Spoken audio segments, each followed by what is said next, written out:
I am so excited. I got the motivational speaker, former collegiate football player, but all around swell fella, Inky Johnson. Welcome to the Playbook.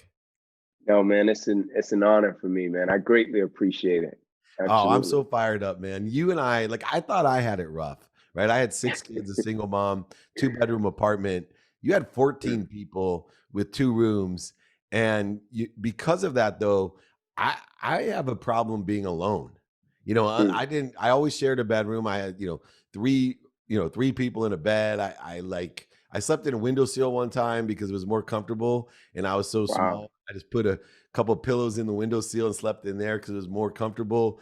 um, did you ever have any issues about attention or being alone because of the other side of what most people see when you're in a crowded house with a bunch of people? Yeah, I think the issue that situation and circumstance birthed in me, and I'm just starting to kind of flesh it out, is I had to ignore and become numb to so much in order to accomplish some of the things that I wanted to accomplish, whether it was in sports or just daily life, because there was so much transpiring and so much going on from, just family being in that house, uncles, aunts, cousins, my sister. And so when I was in that environment, it was so many distractions that I had to just become numb to, that once I got into adulthood, it was certain things that I would try to ignore, but now it was time to start addressing certain things.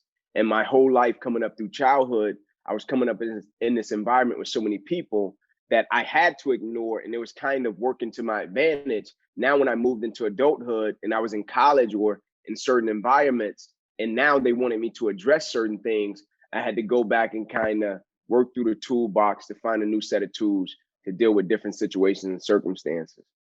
Yeah, life will keep throwing those circumstances at us. But one of the other commonalities is you were actually, not only did you play at Tennessee and you were a superstar, but you were the team captain. Mhm. And, it's very interesting to me, the personality of team captains. I look for consistent, dependent variables in people, and all great motivational speakers have some sort of not only leadership capacity, but they quantitatively can articulate that leadership. Ray Lewis is one of those guys who inherently within his being, he's not only a leader by his performance on the field, which you and Ray were able to do much better than I could as I got older. Before college, I could do it, but once I got to college, I was limited. Like I told you, I'd have been a better cheerleader. But speaking of which, but I still could articulate and motivate and ended up defensive captain my senior year. Um, how much of that experience of being a captain helped you to move on after football to be such a great speaker? I think more than anything, the part that helped me, Dave, was when I first got there. And you know how it is, man. You move into these settings with athletes, and a lot of people they just want to say things to, whether it be the walk-ons or whether it be the younger guys. They kind of want to beat their chest at these guys. And when I got into one of those roles where there was leadership council, captain, I sought counsel when I moved into those roles, from people that I thought were great leaders, whether it was an educator I had, a coach that I had. And one of the first things they told me was, hey, Ink, you got to have a certain level of empathy, right? You got to be willing to look at things from other people's point of view, right? But you also have to have accountability and you have to challenge people. But when you challenge them, you have to come at them from a place of conviction and love. And so for me, I was never a big talker, right? I was more so I'm a lead. And then when something needs to be said, I would say it, but I was never just this guy that was just a rah guy. Even when people see me now, they're like, man, that guy's motivational. But if you talk to a lot of my teammates, they would say, man, Ink was quiet, but he would say something when it needed to be said. But I was more so, I'm a lead by example. So when I needed to say something, guys couldn't point back to my actions and say, hey, Ink, there's a contradiction here between what you're saying and what you're doing. And so I wanted to lead by example first. And then when I needed to say something, people were respected because they knew it was coming from a place of both love and conviction. Two important things combined with empathy can really set forth, I think, a catalyst for other people to share the Absolutely. inspiration that you have. And you've been inspired your whole life. And just like me, not everything always went our way, right? From rags to riches. back to rags again, back to riches. For you, extremely motivational because it actually had, for me, it was losing all my money, which is painful enough, but you lost the use of your arm at the top of your game. One of the top recruits. I remember I was in the game of recruiting players, so I know how good you were. But that at a young age can be devastating. You wrote an autobiography, an amazing story of faith and perseverance. I believe in the enjoyment of the consistent, persistent pursuit of my potential. Talk me through that change of, I know what it's like for me. Basically, when it came to athletics, you were a multimillionaire, and in one play, it all got taken away from you. I at least had a few years to see the writing on the wall when I lost all $100 million. But, ironically, Man. how did you deal with that change, and what lessons, were you able to garner from that has taken you to the next level? David, like it hurt like a lot, man. Like I always tell people, because like even with young people, right? Like I tell people all the time, like if I'd have met you when I was young, right? I looked at David and thought like, man, he had to always want to be this guy that he is, right? I just used to think that way. When I would meet people, I would be like, man, they have to always want to be that. But now, being a father, a husband, getting a few experiences under my belt, like I realized that it's a journey and it's a process. And even when I speak to people, they're like, man, Ink, I see you now, like it's great strength, whatever, whatever. And I'm like, no, man, it was a process and a journey, right? It was heavy disappointment on the front end. Like I cried in the hospital. I apologized to a lot of people that helped me get to that point. But the thing that really freed me, I'm an extremely loyal person. And just because of the way I grew up, the things that I went through, when somebody would help me, even at a young age, like I never wanted to let them down. Like when somebody would do things for me, like the first coach that put me in organized sports, Trey Hurst, right, paid for me and my cousins to play ball. And in my family, the only people that went to college was me and my cousins. And he was in that hospital the day my injury happened. And I'll never forget crying and apologizing to him and just saying, man, I'm sorry. Like, I'm sorry. And he was like, what are you sorry for, Ink? I was like, I can't make it to the NFL and pay you back. And he was like, man, you think I did what I did for you just so you could make it to an NFL? I was like, yeah, I thought that was part of it. He was like, man, bump the NFL. Like, I don't even watch the NFL. He said, I did that so you could become a decent human being. He said, the only thing I want from you, Ink, is for you to take what you've experienced and pay it forward in the lives of other people. So the only thing I want is if you have a family, try to become a decent husband, man. Try to become a decent father. He said, just use it. And in that moment, it freed me, right, to really focus on the situation, really try to extract something from the situation. But the thing that I gained most, David, was like when I hit opposition and adversity, it doesn't paralyze me. For a lot of people, when they hit extreme opposition and adversity, it could be traumatic and it could paralyze them, make them not want to do something, make them look at a situation. It don't paralyze me. What it does for me is it energizes and fuels me with the level of gratitude that's unbelievable. It just made me more grateful for life. It made me want to get up and live my life even more. It made me want to go even harder. It made me want to impact even more. And so because I felt like my life had been spared, even though I got left with a paralyzed right arm and hand, my gratitude, it energized me. It's so interesting because faith and perseverance. I see faith as what I call the super GPS, because what faith does, and you're Like living that. testament to it, right? It reroutes us. You get a flat tire, you get a flat arm, you miss an exit, you go to the donut shop when you should have been going on the track and the road. It's going to Mm, reroute you, but it's the super GPS because it's not rerouting you back to the destination you think you're supposed to be at, the NFL. It's mm, rerouting you to a better place, a better situation. And you got to use faith to put you there. And gratitude is such a big part of that. I learned it from my mom. I come downstairs, with the wrong attitude, and she sent me back upstairs and say, don't even come to the breakfast table with that. Right? wow. Be grateful. And Yeah. that saved my life, man, because Mm, stuff got really hard, and the falls get really big when everybody has these expectations and you're loyal and you want to live up to the expectations, thinking you owe it to them to make it. mm, You owe it to them, and they're not, you define yourself by the NFL. You define yourself by how much money you make. And yet mm. here it all goes for you. You even named your podcast Serendipity with Yeah. Inky Johnson. And I was hoping that you could explain how Mhm. serendipity can play into the role of difficulty, challenges. I always call it that pain is not a stop sign, as you just Mhm. suggested. It's just an indicator, a turn signal that you got somewhere better to be. How do you That's good. define serendipity? Yeah, I love that, man. What you just said, that was awesome. But it's just like I believe in all of our journeys and all of our lives, we hit serendipity, right? It's like subscribing to that train of thought that things don't happen to us, they happen for us. But also having the perspective to extract the serendipity, having the perspective to look at a situation and actually put the pieces to the puzzle.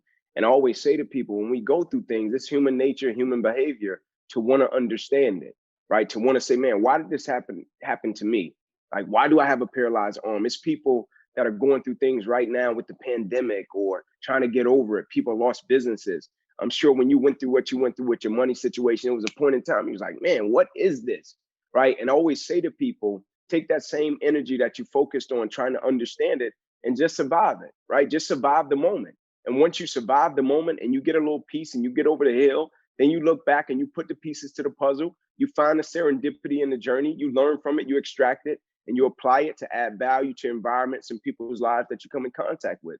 And so for me, it's just waking up every single day, treating serendipity just the way I treat gratitude. Every single day, getting up and looking for it because it's present, but we miss it sometimes because we're not looking for it or because we don't want to see it. And so, can we have the perspective to find the serendipity in all of our journeys, but also extract the lessons that's in it and apply it to our own personal lives and help others as well? You know, I think of Inky Johnson. I definitely don't think of a why me person. I think of a try me person. And I'm going to take your philosophy to even the next level because things don't happen to you. You're no victim, and they don't even happen for you, as you suggest. It's more as if your coach who changed your life, it happens through you for others. And when we It's can shift the good. paradigm and our perspective, like you have, life is coming through Inky Johnson. He has his books and his podcasts and his speaking. Life's coming through you with appreciation, forgiveness, and accountability, with that inspiration, the in spirit that you have. What do you tell people? You know, here we have the pandemic. Not everybody sees the world like you and I through us. What do we tell people that are in the scarce world that feel like they're a victim? The why me people out there who are complaining, they're finding void shortages and obstacles. What do you tell those people today as you're out there motivating and inspiring people? Mhm. It's funny, Dave. I was in St. Louis and I had my whole plan. You know how it is when we speak, man. We have our stuff, we're ready to go, we prepare, we do our due diligence, and I'm ready to go. And I'm just backstage, man, and it keeps hitting me, right? Hey, start your presentation off this way. It's just my conscience. And I'm trying to ignore it. I got my way that I want to go with it. And it stays on me. And when I get up to speak, I just started off in a different way. And what I say was, hey guys, tell me something that you're grateful for as a result of this extra time that you have at home, as a result of what's transpired and happened that you probably wouldn't have had before the pandemic or before this time. You wouldn't have gotten the opportunity to do certain things. Just tell me something that you're grateful for.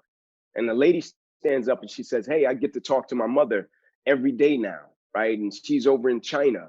And tears started to roll down her face. She was like, before then, I couldn't do it because of work, because of time. And a guy stands up next to her and he says, hey, I got the opportunity to see my first kid being born. He says, I know for a fact. And he was just bawling, big guy. And he's bawling. He said, I know for a fact if I was working and the schedule was the same, I never wouldn't have gotten the opportunity to witness that moment. And it impacted me. And after a while, the room was just standing up, sharing different things. And it was so beautiful. But what I was trying to do was, I just wanted to shift the perspective for a split second, right? We know what the situation is. It's as if we're traveling a road and it's full of adversity and opposition, and we can see it. Like me and David is out there, we're tracking, and we can see the opposition. And it's like, hey, man, are we just going to talk about the opposition and adversity all day? Or are we going to shift our perspective for a split second and try to focus on something else and see the benefit or see how we can use it? And so my challenge every single day is get up and just try to find adversity and find opposition, but not only find it, find gratitude in the midst of it so you can use it. And at the end of every day, journal at least three things. I journal every single day. I journal at least three things that have happened or transpired that day, whether it was inconvenient, whether I didn't like it, or it was something great that could help me grow. But I write it down, and every single day I reflect back to it and use it as a tool for my own personal growth to help me develop as a man. Yeah, you definitely have the scope of finding the light, the love, and the lessons that's indicated by the pain or the mistakes or failures or setbacks that we receive, and helping other people find that light, love, and lessons is an extraordinary ability, which you do so well. Last thing, real quick, you talk about, you have your podcast with Serendipity with Inky Johnson, but you have your amazing story, which blends faith and perseverance, which to me is one of the most difficult things to articulate is how do we blend being persistent and perseverant compared to allowing things to happen? People ask me all the time, don't you have any goals, man? You talk about detaching your emotions from an outcome. I'm a ferocious Buddha. Let me just tell you that. I'm very Buddhist, but I am a ferocious one, man. No one's gonna stop me. I'm like a dog holding onto a tire, a pit bull. But how do you blend, that allowance of faith, right? The allowing of things to happen with, that incredible competitive nature that you have, persevering and persistence and consistency that has made you just such a testament of an icon for people to look at and to listen to ascertain what they want in their lives. Absolutely. I firmly believe, David, like when things show up that we didn't expect, that we didn't warrant, and that we can't control, obviously it's there to teach us something, right? Like when I look at my own injury, I had a brachial plexus avulsion, as you know, ruptured my subclavian artery in my chest, almost lose my life overnight. Wake up the next morning, right arm and hand paralyzed. I got an incision down the left side of my neck, incision across the right side, twice through my right ribs, cut out my right pec, bottom of my armpit to the bottom of my hand, 350 staples in my body, bandages from my neck to my knees. Career over overnight, right? I was just making a tackle that I had been making since I was 7 years old. But for some strange reason, on this day in this game, the outcome was different. You look at the coronavirus, it hits the world. Nobody really expected it or warranted it, right? People are working, doing their thing. People start to lose jobs, lose employment. People's lives get turned upside down. One day you're on top of the world. You wake up tomorrow and the world is on top of you. Even if you didn't do anything to bring that upon yourself, the situation is present, right? We can't do anything about it. Now it's time to focus on the solution and the response. And so the thing that I feel like my one advantage that I do have, I'm willing to fight for what I want in life. And when I say what I want, I'm not just talking goals, dreams, and aspirations. I'm talking peace. I'm talking happiness. I'm talking perspective. I'm talking spirit. I'm talking joy. I'm willing to fight for those things, right? In the midst of the situation that may be present, in the midst of the circumstance that may be present. Like when they told me my arm and my hand was paralyzed, I was like, cool, my heart isn't, my dedication isn't, my commitment isn't, my ethos isn't, right? My essence isn't, the thing that makes me who I am as an individual, it never got paralyzed. And so if I could just find perspective for a split second, if I can't find it, I'm willing to fight for it every single day when those situations pop up that we didn't warrant, that we didn't expect, and we can't necessarily do anything about it. I firmly believe it's there to teach us something. Now we have to be willing to fight for whatever it takes in order to acquire the spirit, the perspective, and the mindset that we want to attain to get through it. Boom. Drop the mic, on fire here with Inky Johnson. Incredible, man. You just testified to something that I believe, that I am health, I am wealth, I am happiness, I am forgiveness. I just have to figure out what's interfering with my health, my happiness, my wealth at all times, regardless of the serendipity that occurs, which I suggest everyone go out, listen to, download the podcast Serendipity with Inky Johnson, buy his book, reach out to him. He's an incredible motivator, incredible inspiration to all. Live in the essence of my unbelievable superpowered GPS that allows you to have faith that we're going to all end up somewhere better with the right perspective. Inky, thank you so much for everything that you do. I look forward to doing more with you. If you never need anything at all, man, you are planting seeds as your coach did. You're planting seeds under trees that you may never sit under, my brother, but they're being planted. Trust me, this podcast is a testament to it, and everything that you are doing as well. Thank you so much.